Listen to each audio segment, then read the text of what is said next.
about my dad, there are a lot of great memories that come to mind, but the ones that stick with me the most are the first. When I was young, I'd walk around the dining room table and watch him read the paper and drink his coffee, and finally, being brave enough to ask if I could have a sip. I thought it tasted terrible, and I couldn't understand why he liked it so much. In the evenings, we'd sit together on the couch and watch the Dukes of Hazzard and Hee-Haw. Then, when I was about 6 years old, my dad bought me my first Barbie, Pretty in Pink. He got her from Ben Franklin. I remember playing with her dress in the truck on the ride home and thinking she was the prettiest doll I'd ever seen. My dad loved his job as a surveyor, and I would go to work with him sometimes. I would sit at one of his large drafting desks in his office and play with all of the cool map drawing tools. His office sat up high across from the courthouse, and I could watch the traffic go by on Main Street and see the river. My dad taught me how to fish, like many of you. I remember going to Mount Pisgah and standing on the edge of the lake while he taught me how to cast. Someone got a hook caught in the back of her neck, and that was a lesson that I'll never forget. We went camping every summer, sometimes to the lake and sometimes to the Jersey Shore, and I loved playing kick the can with my sisters. There were so many great places to hide at the campground. I loved going out on the boat with my dad. That feeling of the wind in your hair, and the smell of the water, there's nothing like it. He'd go really fast, and I learned to move that type of thing. So I'm thinking it's okay that we're here today, because he was really like that. For my 13th birthday, my dad bought me a pair of ruby earrings, and I still wear them every day. When I got older, my dad bought me my first pair in the bar. We went to the Tawana Motel and he got me a Coors Light. I don't remember what we talked about that day, but I remember feeling happy to have that one-on-time with him. And I remember him telling me not to tell anyone because my mom and Connie would not approve. I feel like the memories I have with my dad are continuously flipping through my mind on fast forward, and there are just so many. And I will miss him a lot. I miss his hugs. He always knew when you needed one, and we always shared one at the end of every visit.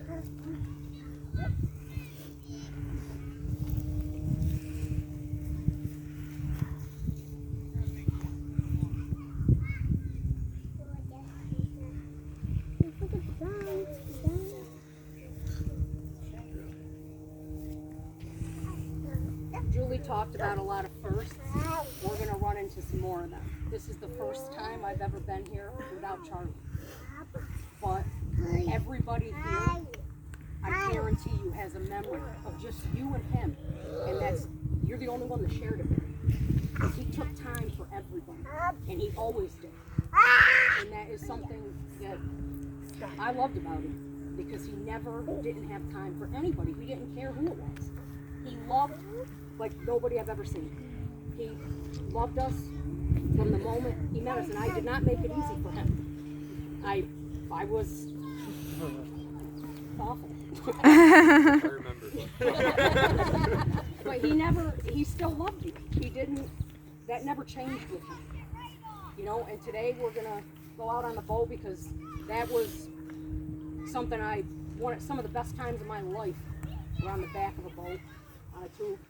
And he loved it. And I can remember when I knew it was going to be an all-day tubing is because he would eat his Wheaties. And I knew it was coming. And it's just a memory I always have. And I hope that you guys that will try it today. And we're going to have a lot of firsts, but pretty soon they're not going to hurt. We're going to have a lot of times that we first remember someplace we were with just him. You know, we're going to remember those things. But then pretty soon, we're going to remember the first time that we smiled when we remember him. I remember that now already. Just who he was. I just want to celebrate him. Because he was an amazing man. And I loved him very much.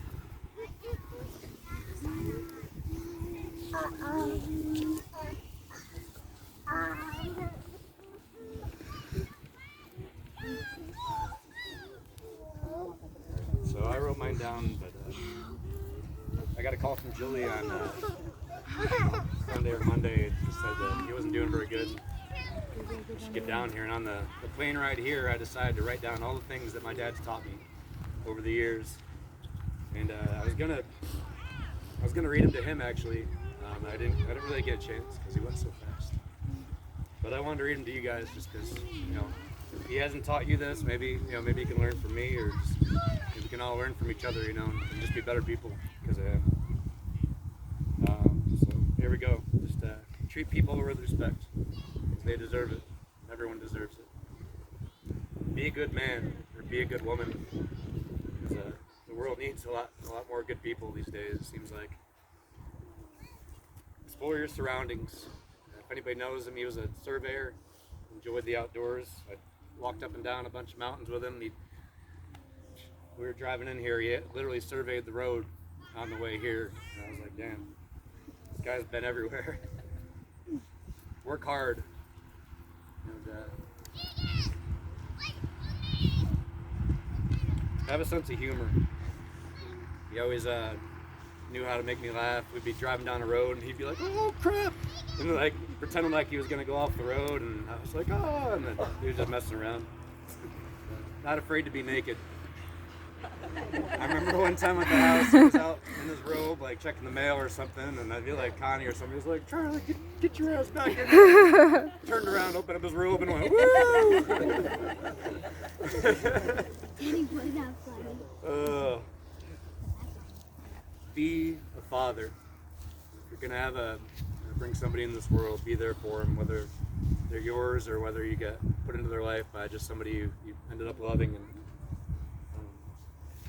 I guess just be there for them and spend time.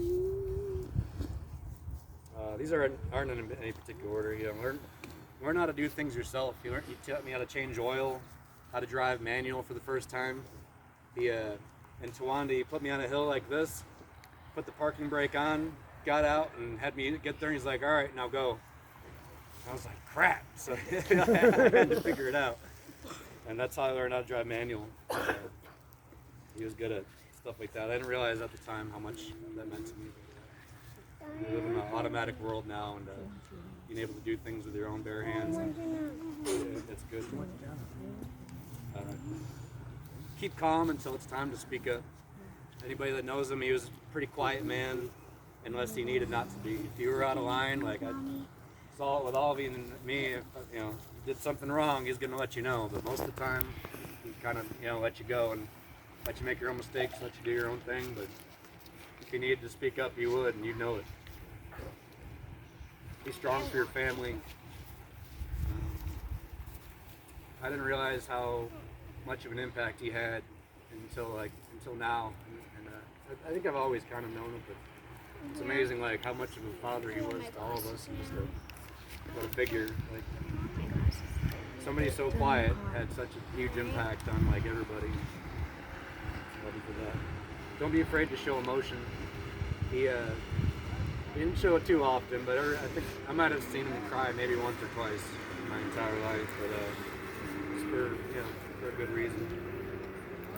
Support the things that drive the ones you love the most. And like Renee said, he showed up to every single one of my cross country meets, every track meet. Like everybody else on the team expected him to be there because he just loved me that much, and he loved that I loved what I was doing, and he knew what it meant in my life. Go camping, fishing, hunting, build things, work with your hands. These are all things that we're starting to lose nowadays with technology and everything. And there's survival skills, and he taught me how to survive. Like I don't need my phone. I don't need technology. I've got everything. I've got right here. And one great lesson he taught me is once you become the boss of yourself, don't ever let that go. Don't sell out. Like you all have the ability to control your own destiny and build your own future. And if you do ever become your own boss or start a business or start doing something here, don't let that go, because I know that that hurt him a lot when the whole transition from surveying and this company got bought out. It's on a more serious note. And just laughter can cure almost anything and any thought. If feeling down or sad, like every time I start to feel sad about my dad, I counter that with like a happy thought of him, and you know, because he brought so much laughter and so much happiness to my life and all of our lives. And I'll never forget him, obviously, and I'm gonna miss him. And I thank you all for coming and being here. And you know, I don't want to make this a sad day. I want this to, like you said, you want us to be out there on the boat We're gonna have fun today. yeah, let's have some fun. Let's knock the kids off the tube and Yes, we make them will. hang out for your life. And, you know, and I'm eat looking some at good all the food and pictures. just enjoy this. Like, what do you live for? Just being outside. And that's it. Charlie Woodard, my dad. It's our dad.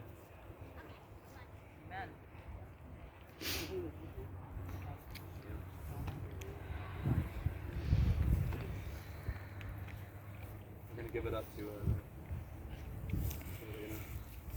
little presentation for us.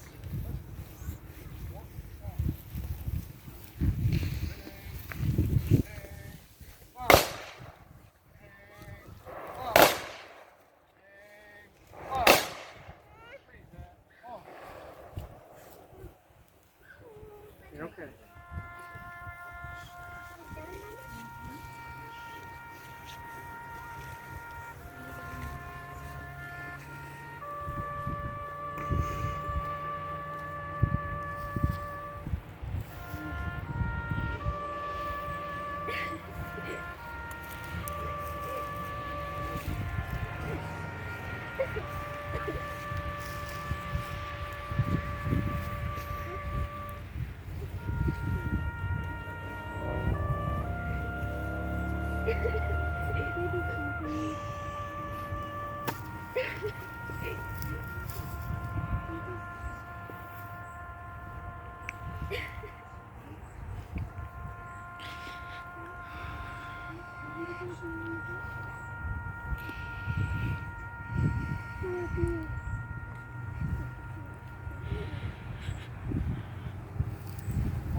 Legacy Center, on behalf of the grateful nation, and my expression of appreciation, the honorable April 3rd, rendered by your loved ones.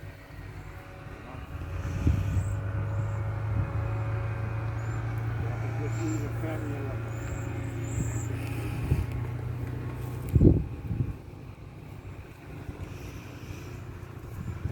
We have Honor Guard and Veterans Enterprise. These three shows. Honor, loyalty, courage. Just pray for your loved one and his service. God bless you,